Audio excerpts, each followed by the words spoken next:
This is your friend Robato, and I'm back again to talk about Miss Universe Philippines this year. I'm so excited, I'm so thrilled to find out who would represent the Philippines to this year's pageant and, continue the winning streak that we've had since 2010. It would be so heartbreaking if that chain of win would be cut off this year. And making the top 15 semifinals list would make me one of the happiest people on earth during the finals night. So let's see. Now, let's get straightforward this time. This is very rare because I always have a lot of ducks in all my vlogs, whether it's in my pageant vlog or in my lifestyle vlog. Don't forget Robatology. We already have 141,000 subscribers there. That's my personal journey in life.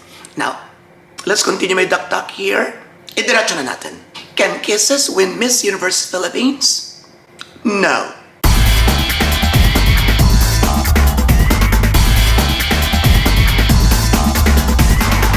A lot of people will say no because they have their own bets. Everyone has a chance. And Kisses doesn't just have a chance, she has a strong chance of winning the title, together with my other 6 favorites for the crown.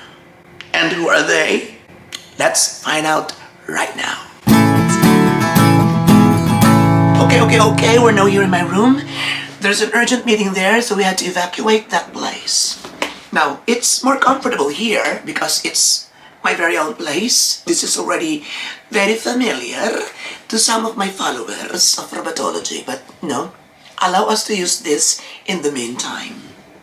So, it's a little bit difficult trimming them down to just 7. Pero gusto ko lamang tumbasan ang pipito lamang na lista or list ng Miss Universe Philippines sa kanilang interview. They only named 7, right? So, tatapatan natin sila. Although medyo masakit, as I have at least 12 girls in my mind na favorites ko for the crown. But we need to be firm para matapatan sila at maparinggan na pwede namang mas marami, bakit titipirin? Alright, so because I reviewed the videos of other candidates and some of them gave equally superb, interview pegs. That's why, I don't know. But top 2, top 3, I don't question the performance given by the top 7. Okay na okay sa akin. And nakapasok ba sa ating list si Victoria? Si VVV? Let's see. Are you atat na to know my list? Okay, so ladies and gentlemen, here are my top 7 choices. Early favorites for Miss Universe Philippines Crown 2021. Go, go, go.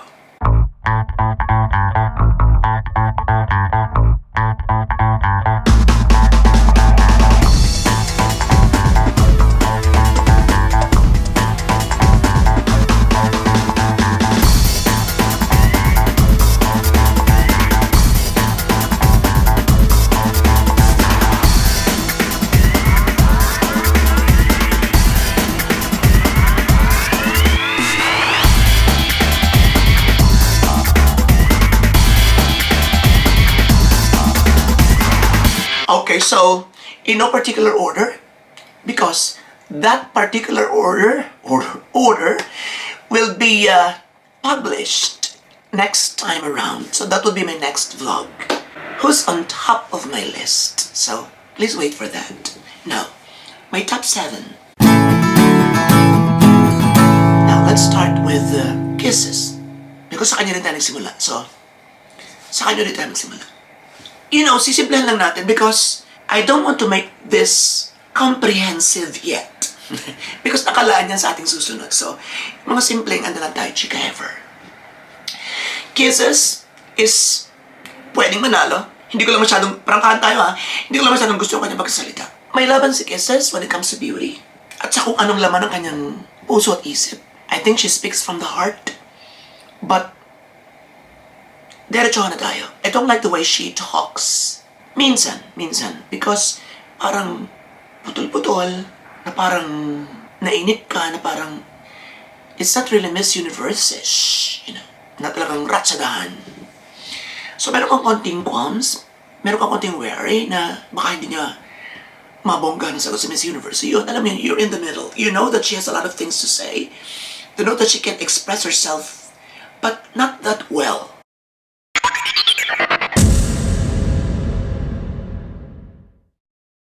And her styling reminds me of the beauties of the 80s, like Geraldine de Asis. You know, she's iconic because during the finals night of Binibining Pilipinas, she was as if she was looking for a coin when she was doing her gown execution. And, you know, talagang pumasok siya sa isipan namin noon na pagkakahusay ng babaeng ito. So, she's got a lot of fans and a lot of people were really anticipating her to win or to at least be in the semifinals list, but she didn't make it. Yun. So, ganun ang kanyang datingan. Sa kanyang ilang iconic photos sa Miss Universe Philippines. So, medyo negatibong ating pananaw sa kanya ngayon, pero hindi naman yan nasasakop ang lahat-lahat because I haven't seen all her videos, I haven't seen all her performances. Dun lang tayo sa ating mga nakita so far. So, whatever, it means I love her because she's in my top 7. So, huwag na kayo magtampo at huwag niyo na akong i-bash. Mabuti na natatapatan tayo. Now, let's go to Leren May. Bonggadera. Ang ganda ng datingan niya. So, kahit sa photos or kahit sa video, is maganda talaga siyang tingnan. Filipinang-Filipina, pero siya yung pwede mong ilaban ng pukpukan sa international peg. And she's proven that she could be a power to reckon with pagdating sa international stage. The problem is, yung manonood ka na Miss Universe, hindi ka confident kung siya ilalaban natin. Because you are not 100% sure of her confidence to speak in English. And I'm sure she's just gonna speak in English. She could speak the language, but you're not sure kung kaya niya magbigay ng sagot na with so much spontaneity that she could grasp some words ililing sa tinga ng mga judges na may mga words kasi na intellectual ang datingan. So pagalingan ng synonyms dapat ang candidates. And as what I have seen in her past interviews, hindi siya ganun kabongga pagdating sa sagutan, although meron siyang sagot. Although meron siyang sagot. Ano yung sinasabi ko? Again, tapatan lang tayo. And I love her because she's one of my top 7. But doon siya may konting kulang. Pagdating sa ganda, well, sabihin na natin na sa top 2 siya ng 7 ko. Passion, diba? Pero pagdating sa sagutan, well, maybe she falls sa last 2 din ng aking 7 favorite girls to win the crown. Yung tipong, as a viewer, is meron akong konting kaba. Kagaya ng naramdaman ko, sino ba? Miss Universe Philippines 2013, Ariela Arida. Medyo kabog-kabog ako nun. Sino ba? Sa kanya lang yata. Parang I was a little bit more confident nung pinapanood ko yung iba pa.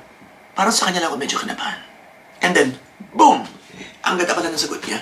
So maybe Leren could give a great answer kapag talaga napasama siya sa top 5, but sa pagkakataong ito, sa oras na ito, meron akong konting kaba na baka hindi niya magampanan ng bonggang-bongga ang question and answer portion.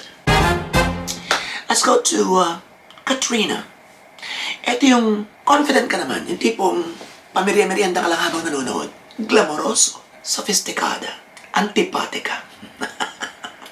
No, hindi antipatika ang kanyang peg.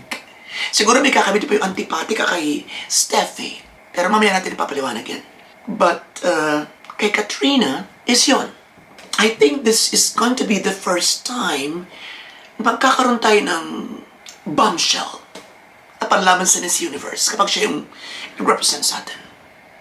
Of course, super boobsy na si Pia, but she still came off as a sweet girl. Kasi wadang kalugan yung kanyang boobs diba?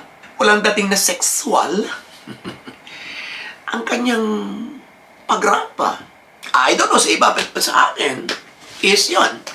Talagang kahit alugan yung kanyang lahat-lahat is nakatuto ka sa kanyang mukha at sa kanyang kabuuan na isang wonderful transformation ng isang babaeng ayaw mo nung una. And now, she was there on stage, proudly representing your country ng bonggang-bongga. I was really amazed with how Pia came out on stage.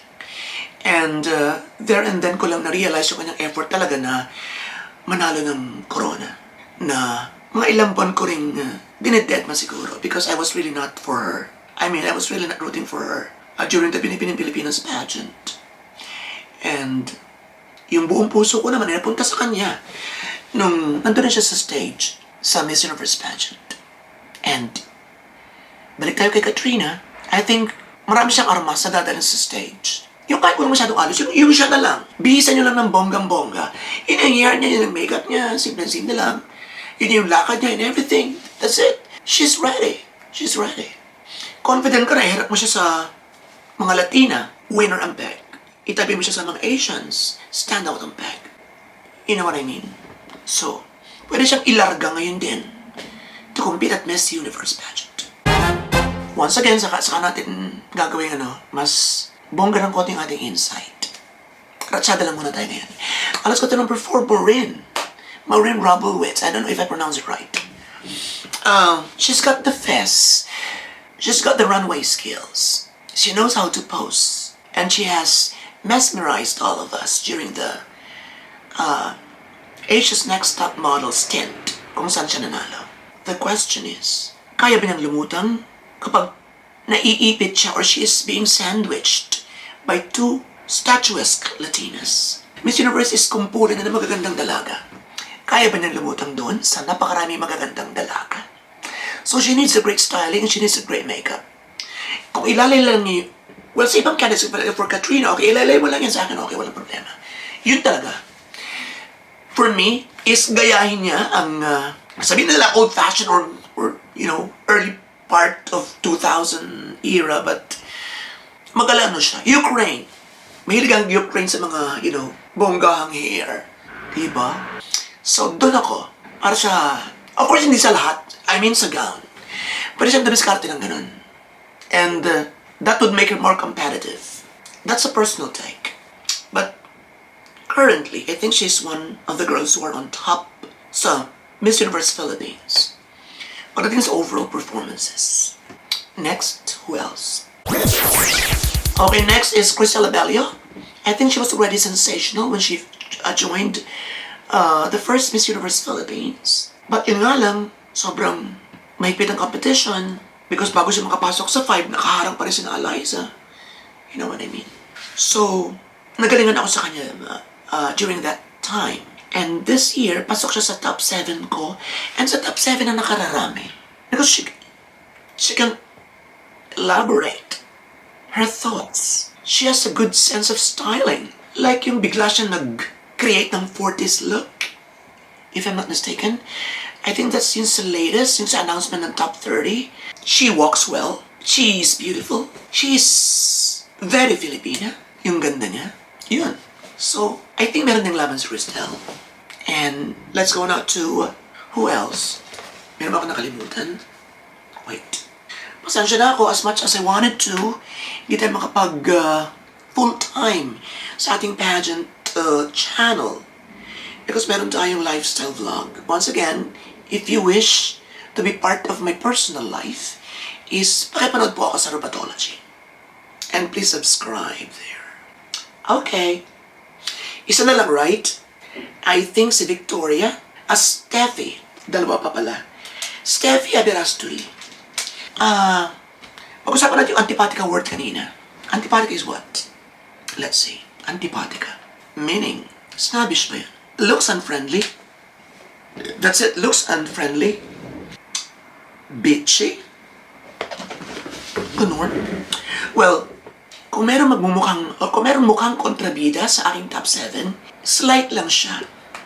Ang isa is si Victoria. And we're gonna talk about that later.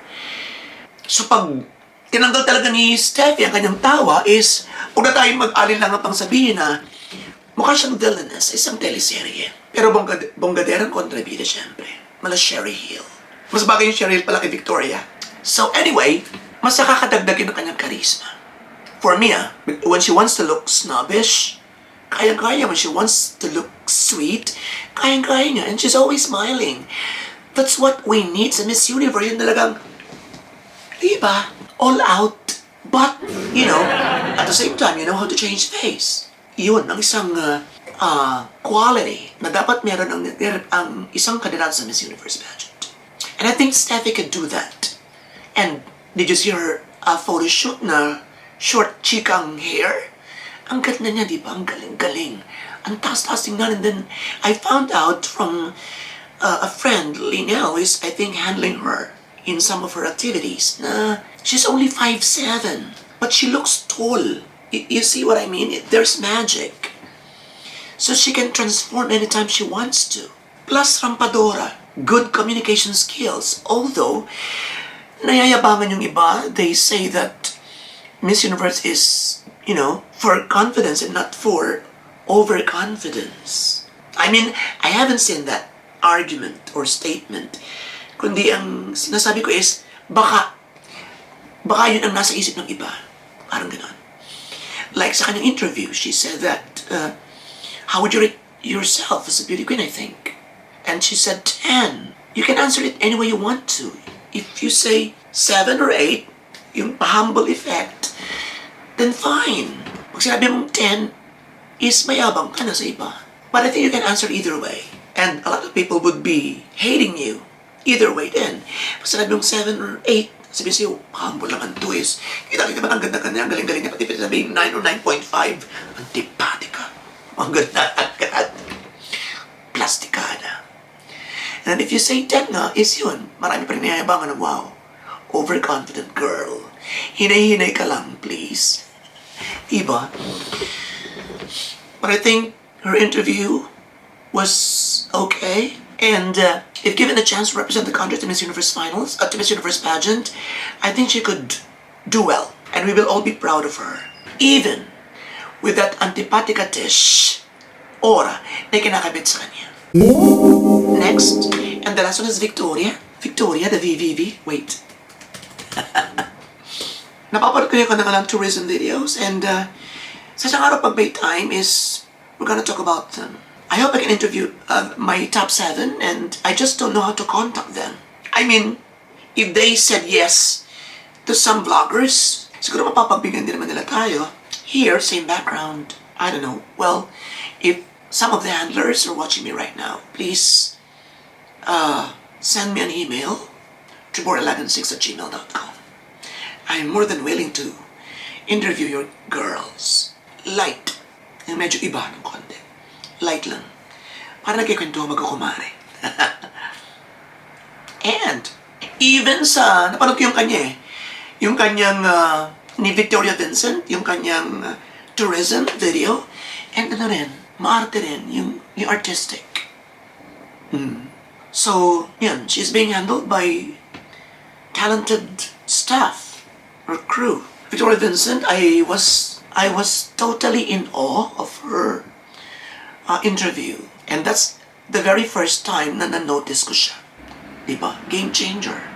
But do I think that she could really zoom to the top of the list and be the eventual representative of the Philippines in Miss Universe pageant? What do you think? Comment lang kayo. But we can never be sure really. If nagbigay sila ng top 7 last year, pasok ang Oriental Mindoro. And she didn't even make it to the top 15. Ilan ba last year? Top 15, top 16. You see? So, huwag tayo papakisigurado kay Victoria. But, anyway, she made it to my list. Although nalampasan lang niya yung si Miss Cebu. Yes, Miss Cebu. Sino ba? I think tatlo yung nalampasan pa niya. But, at the last minute, I decided to include Victoria. She was one of those girls na talagang gumamit ng catwalking. Yung crisscrossing yung legs. And I really like girls who do that. The problem is, she could do it. The crisscrossing itself. Pero yung dahil ng balakang was actually missing. So, yun ang dapat yung i-train. Kasi, the main point there is, naglalakad ka ng ganon, para natural yung kembot. Because natural yung nagaganon pero siya talaga matigas. Hindi halos nagbago, hindi halos nag-change, nag-move yung kanyang hips, yung kanyang waist. But, wow, she's got long legs, and she's, I don't know. One negative trait for me is I think she looks like the aunt of the other 6 girls here on my list. Medyo matanda ng tinan si Katrina, pero she looks older. Really. Sa totoo lang. But once again, she's in my top 7. It means I love her. So huwag kayong katal. Huwag kayong galitag na, oh, ano man to, sobrang man to. Because they are in my magic 7. Diba? Ibig sabihin, gusto ko sila. Nangingibabaw yung kanilang great qualities and potentials as or to be the next Miss Universe Philippines. Yun. So, I would give more elaboration on my thoughts, my insight next week or next time. And as what I have told you earlier, it's gonna be in order.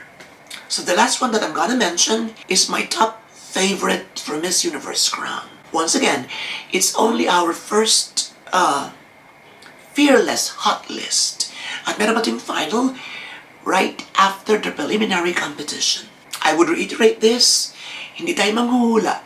We're just giving an estimation and approximation based on the performances. Doon lang tayo sa ating nakikita. So sorry kung hindi natin nakita.